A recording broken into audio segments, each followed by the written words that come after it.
San Pedro Damiani. Obispo y doctor de la Iglesia. 1007 a 1072. Memoria libre.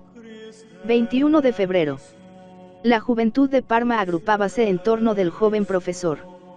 Joven, porque aún no tenía 25 años. Sus discípulos le llamaban el maestro Pedro, él se llamaba Pedro Damiano, en agradecimiento a su hermano Damián, que lo había sacado de la miseria y lanzado por el camino de las letras. Sabía mucho, y al exponer sus doctrinas, ponía en ellas la llama impetuosa de su corazón y acertaba a envolverlas en imágenes impresionantes.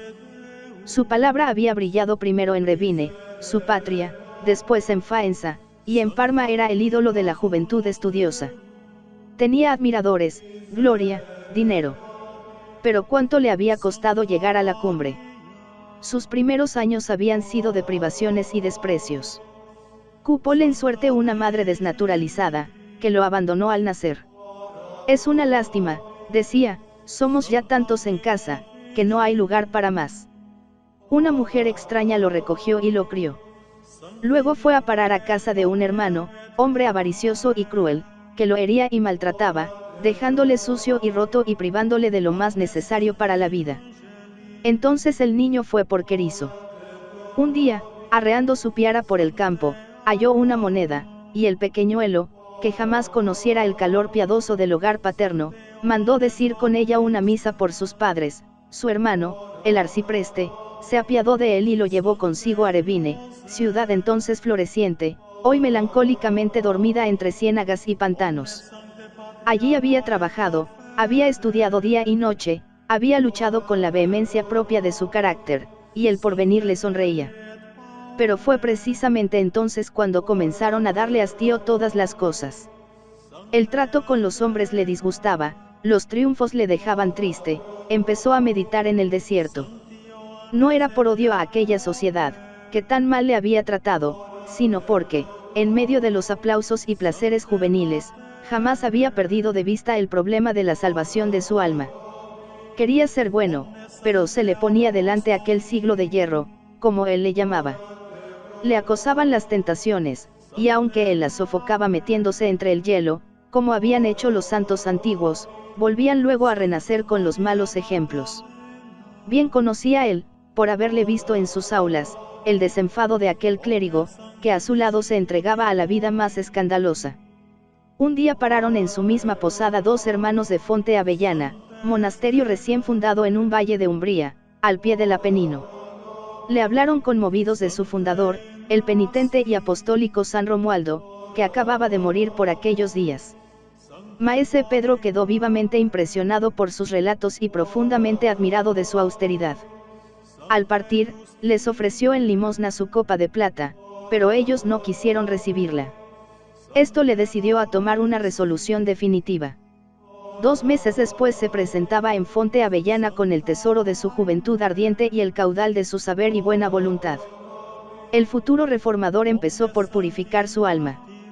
Su divisa era aquel axioma, fácil solo en apariencia, de los antiguos eremitas: siéntate en tu celda, doma la lengua y el vientre, y te salvarás.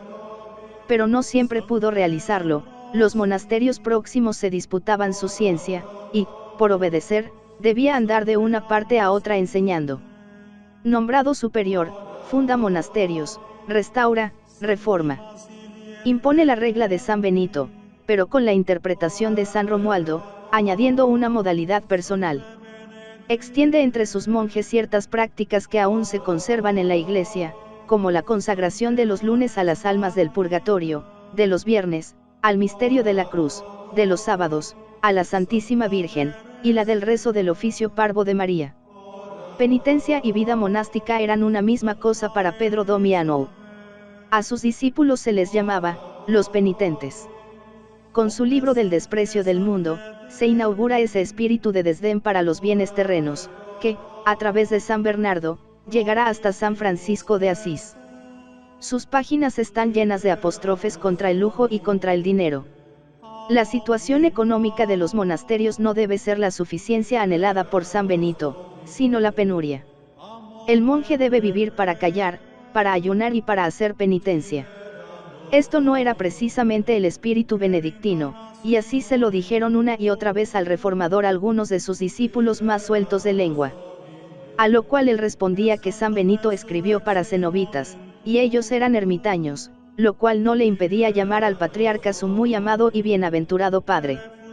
En su sentir, los verdaderos monjes eran los de Fonte Avellana, que ni se lavaban los pies, ni se cuidaban las manos, ni se arreglaban la barba o el cabello, ni dejaban el ayuno en todo el año más que los domingos y los 8 primeros días después de Pascua. Una especialidad de aquellos monjes era el uso y el abuso de la disciplina, espectáculo insigne y delicioso, según la expresión del maestro, que llegó a escribir un libro titulado De la alabanza de la flagelación. Algunos se burlaban de aquella furia terrible, y entre ellos el cardenal Esteban, que murió de repente, según Pedro Damiano, en castigo de sus chanzas irreverentes.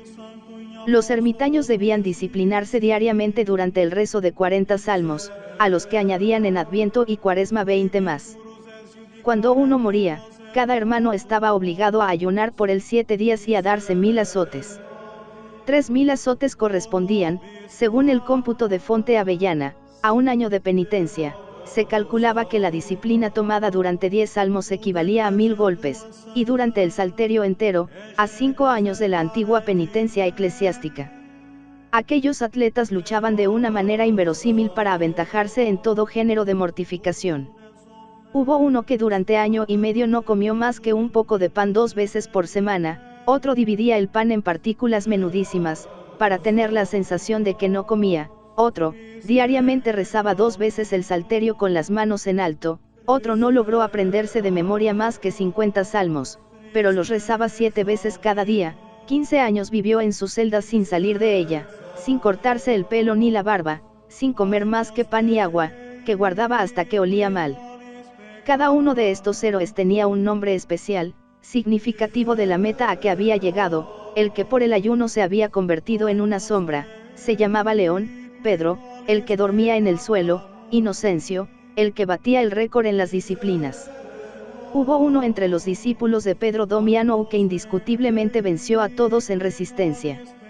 Fue Domingo Loricato, su predilecto, llamado así porque llevaba a raíz de las carnes una coraza de hierro, que no se quitaba más que para disciplinarse. A veces, en 6 días ganaba 100 años de indulgencia. Una vez rogó a su abad que le permitiese ganar 1000 años en una cuaresma, es decir, que le permitiese disciplinarse mientras rezaba 100 salterios. Un hermano que por persuasión de Domingo había llegado a disciplinarse una noche durante un salterio y 50 salmos, fue a contárselo a él en cuanto amaneció, no sin cierto miedo de recibir alguna reprensión por su celo excesivo. No te desalientes, hermano, le dijo Domingo, Dios es poderoso y te llevará de lo pequeño a lo grande. Pedro Damiano gozaba contemplando esta emulación de penitencia, que, en su sentir, era lo que necesitaba aquella sociedad anárquica en que vivía. Él mismo nos la ha pintado con vivos colores, brutales a veces. Este mundo, escribo en su Liber Gomorrianus, se hunde cada día de tal suerte en la corrupción, que todas las clases sociales están podridas. No hay pudor, ni decencia, ni religión, el brillante tropel de las santas virtudes ha huido de nosotros.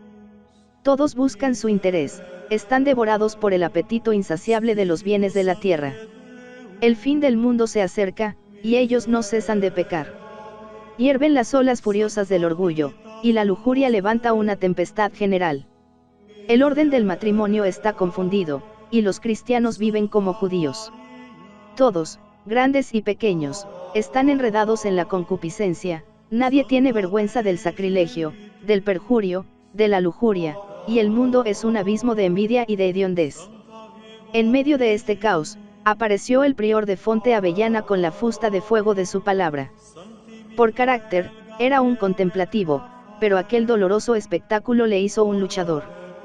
Primero lanza a sus discípulos al campo, luego arroja su ardiente corazón en los apóstrofes indignados de sus opúsculos y sus cartas. Al fin se presenta a él mismo, purificando la casa de Dios con las llamas de su elocuencia. Se convierte en heraldo de la penitencia, en caudillo de las libertades eclesiásticas, en develador de la licencia, de la simonía y del cisma. Trabaja con la acción, con la palabra, con la pluma, escribe sin cesar, se cartea con medio mundo, con los papas, con los obispos, con los príncipes, con los monjes. Viaja y predica, sin olvidar sus austeridades, ayuna diariamente, lleva una cadena alrededor del cuello, come en el plato que le sirve para lavar los pies a los pobres, y duerme con la cabeza echada sobre un códice bíblico de pastas trenzadas de esparto. Con este descuido exterior, contrasta su formación cultural. Es vasta su erudición patrística, acerada y fuerte su lógica, recio y cáustico su lenguaje, su gesto firme e intransigente, su palabra paradójica, sarcástica y a veces brutal. Nunca conoció las discreciones del miedo ni las prudencias de la cobardía. Parecía la reencarnación de San Jerónimo. Nunca el solitario de Belén fustigó a los clérigos de Roma con la acerba ironía, con el rigor implacable que Damiano empleaba para desenmascarar los vicios del clero de su tiempo. El buen Papa Gregorio V se asustó algún tanto de aquellas cóleras terribles, pero Esteban X, antiguo abad de Montecassino, le obliga, bajo pena de excomunión, a aceptar el título de cardenal obispo de Ostia. Su ardor infatigable encuentra ahora un campo más ancho en la Iglesia entera, centuplica sus esfuerzos, viendo los estragos del cisma y la herejía, y se distingue como uno de los campeones más entusiastas de aquel espíritu de reforma que soplaba sobre la cristiandad. Duro, crudamente realista, violento cuando describía el vicio, se llenaba de ternura cuando se dolía por los que eran víctimas de él. Oh pobre alma pecadora, decía en una carta, lloro por ti, por tu perdición, porque te has abismado en los lodos de la ignominia. No es un templo hecho por la mano del hombre el que se ha derrumbado, sino un alma nobilísima, formada a imagen y semejanza de Dios y rescatada por la sangre de Cristo. Qué grande era y qué hermosa. Por eso lloro la ruina de un templo de Cristo. El Rey Eterno la alimenta en su mismo palacio, se embriagaba con la leche de la palabra divina, tan tierna y tan dulce, pero el azufre y el fuego de Gomorra la han consumido. Tales son los sentimientos que le animaban a luchar. Ellos le llevaban a través de Italia, y le hacían pasar los Alpes, poniendo en su boca asperezas de censor y acentos de profeta bíblico. La misma timidez de los sucesores de Pedro podía estar segura de hallarse frente al ardimiento de aquel hombre. En Roma, en Ostia, en Milán, en Florencia, en la Galie, su voz consuela a los discípulos del Evangelio y hace temblar a los enemigos de la virtud, dejando siempre huellas de luz y de renovación. El prestigio de una vida sin mancha se unía en él a la fuerza de una elocuencia que tocaba a veces las cumbres de lo sublime. En Milán estuvo a punto de ser mártir de su celo. El Papa le había enviado para restablecer allí la concordia, los milenises no querían recibirle, porque les parecía mengua someterse a aquel emisario de Roma. Por las calles se oía un grito ensordecedor, muerte al romano. Las turbas se disponían a lincharle, pero logró imponer silencio, bastó el primer ademán para apaciguar el tumulto. Después habló larga y firmemente, consiguiendo todo lo que se proponía. Pocas veces ha conseguido la elocuencia un triunfo tan completo. Aún conservamos la oración famosa. Al leerla, empezamos a comprender hasta dónde llegaba la serenidad, la sangre fría, la entereza indomable de aquel hombre, cuando una sola palabra podía costarle la vida. No obstante, la grandeza del mal le asusta, pronto pierde la esperanza de salvar al mundo, y temiendo, por su parte, hacerse mundano, intenta volver al desierto. ¿Qué me importan a mí?, decía en esa hora de desaliento, los reyes y los concilios. Bástame con llorar mis pecados. Había reformado a los monjes y raído muchas lacras de la sociedad cristiana, y aniquilado al antipapa Honorio II, y cumplido diversas legaciones en Francia e Italia, y combatido al lado de los pontífices juntamente con Hildebrando, y aconsejado a Enrique III y su mujer Inés en los negocios del imperio. Le parecía que ya era hora de descansar. Varias veces había pedido a los papas que le permitiesen abdicar sus dignidades, y en 1075 escribía a Alejandro II, os lo ruego en nombre de la clemencia divina, no tardéis en darme un sucesor, permitidme levantar las manos de un arado que está labrando un suelo de arena. El que hoy quiere seguir el camino de la inocencia, no puede guardar el gobierno eclesiástico, porque casi todos los hombres, como caballos indómitos y espumantes, se han arrojado por la pendiente de los vicios. La venida del anticristo está cercana. El Papa estaba dispuesto a ceder, pero Hildebrando se opuso, amenazando al obispo de Ostia con una penitencia de 100 años. Domiano la aceptó de buena gana y dimitió. Todo era cuestión de darse 300.000 azotes. Poco después escribía desde su retiro, al muy amado pontífice Hildebrando: vara de Azur, bendigo la mano del Todopoderoso, que ha accedido a mis deseos. Si la penitencia impuesta os parece pequeña, podéis aumentarla. Echadme, si os parece, en un calabozo, cargadme de cadenas, la reclusión y el silencio es lo mejor para quien tanto ha corrido y abusado de la libertad. Por ventura, ese dulce tirano, se refiere a Hildebrando, que me ha mostrado siempre una compasión neroniana, que me acariciaba haciéndome sangre, que me pasaba por el rostro su garra de águila, irá malhumorado, mira cómo busca la sombra, mientras los demás combatimos. Pero a este mi santo Satán le doy la respuesta que los hijos de Rubén y Gad daban a Moisés. Luego, para sincerarse mejor, traza de sí mismo esta caricatura: mis ojos se han oscurecido, las lágrimas corren cada día más abundantes, tremendas arrugas surcan mi rostro, todos mis dientes se han caído y la mejilla está deshecha. Mi cabeza, gris hasta ahora, se ha vuelto blanca como la nieve. Tengo ronca la voz y las fuerzas me desamparan. Una sola cosa, oh vergüenza, me queda aún con mi vejez, el tropel espantoso de los vicios. Esos vicios se los enumera con delectación en una carta íntima a su hermano el arcipreste. Habla de la sensualidad, de la cólera, de la impaciencia, del orgullo. Describe, sobre todo, un monstruo fiero, el afán de hacer chistes, frases ingeniosas y juegos de palabras, que producían risa. Dulce manía, que ameniza y da no poca gracia a sus escritos, porque, en medio de todo, el monstruo no es tan fiero como nos le pinta. Pero como en su vida pública no había podido olvidar las disciplinas, así, entre las disciplinas seguía recordando su obra de reformador, y flagelando a los eclesiásticos, que amontonaban en su mesa la abundancia de los platos, donde olían las especias de la India, y usaban vasos de cristal en que brillaba el oro del vino adobado con mieles, y se adornaban con cadenas y collares de oro, y ostentaban en sus habitaciones tapices bellamente tejidos y bordados, y decoraban su lecho como un altar. Del Papa, y no contentos con la púrpura del Murex, mandaban traer púrpura de ultramar, porque era más cara, y se vestían con pieles de martes y belinas y zorros, porque les parecía cosa vulgar el plumaje de los pájaros y las lana de las ovejas.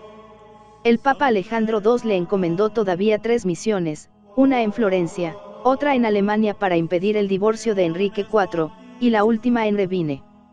Volvía de esta ciudad, cumplida felizmente su legación, cuando murió en Faenza el 22 de febrero. Cayó en el campo de combate, como convenía al caballero sin tacha de la virtud. Él mismo escribió su epitafio: lo que tú eres, yo lo fui, lo que soy yo, tú lo serás. No te rías de los seres que pasan. Son fantasmas, sombras que preceden a la realidad. Los siglos suceden a los años que fueron. Mientras vives, acuérdate de la muerte, y vivirás para siempre. Mira con piedad las cenizas de Pedro. Reza, llora y di: Señor, perdónale. El que con tanta humildad hablaba, goza hoy de la luz de la inmortalidad, la luz de la inmortalidad sustancial del cielo y esta otra luz pálida de la inmortalidad de la tierra. Su palabra y su virtud iluminan aquel revuelto siglo XI, del que fue el corazón, si su amigo el canciller Hildebrando fue la cabeza.